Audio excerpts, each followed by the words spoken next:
C'est un concept qui se redéfinit chaque fois avec son temps, avec l'espace, avec la population avec laquelle je fais ce projet. On part de l'idée que marcher, c'est chuter sans cesse, et chuter, c'est apprendre à marcher. Donc là déjà, il y a une règle d'or qui s'installe. À partir du moment où on parle de ralentir le temps, ralentir l'espace, se poser la question, aller chercher au plus profond du soi, chercher son plus vieux souvenir, ben déjà il y a un calme. Moi j'adore quand il y a des amateurs, des sommets professionnels, des professionnels, quand il y a du tout, des gens âgés. Par exemple, il y a une femme de 90 ans, il y a une jeune fille de 17, de 16 ans, et ça c'est beau, cette diversité.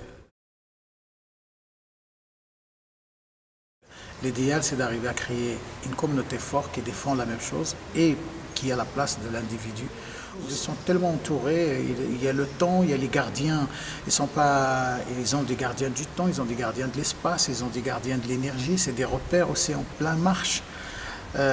Et voilà, et après ils ont leur vécu, leur corps, leur envie et aussi le désir d'être avec tout ce monde qui les entoure. Peut-être c'est rarement qu'il y a des gens qui se sont entourés par centaines quand même de personnes. Souvent on marche dans la ville avec 1 ou 2 personnes et là tu marches avec 100 personnes, c'est unique dans une vie.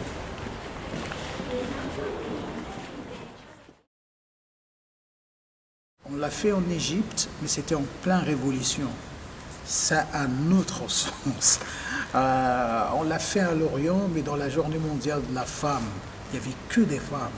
Ça a un autre sens. On l'a fait à Venise, mais c'était avec de la musique électro, et c'était un peu branché, avec des danseurs qui sont dans la même ville, mais qui ne se sont jamais travaillés ensemble, qui ne se sont jamais vus, qui ne se sont jamais réunis. Et d'un coup, hop, ça, c'était l'occasion pour faire quelque chose ensemble. Parce que quand je vois les images de toute cette population qui est en train de faire les 100 pas presque, c'est le monde qui marche.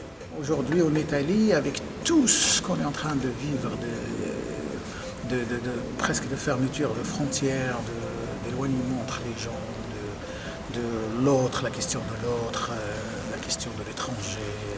On dit jusque-là, l'étranger était problème, aujourd'hui c'est devenu une question, donc c'est déjà intéressant.